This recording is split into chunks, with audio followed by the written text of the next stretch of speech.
ponto de vista da responsabilidade penal, já tem capacidade para decidir sobre certos aspectos.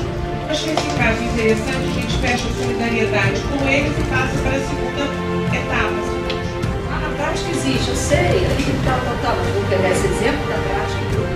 Artigo 70, tô com o olho aberto? Né? Segundo, tem que saber ler com atenção.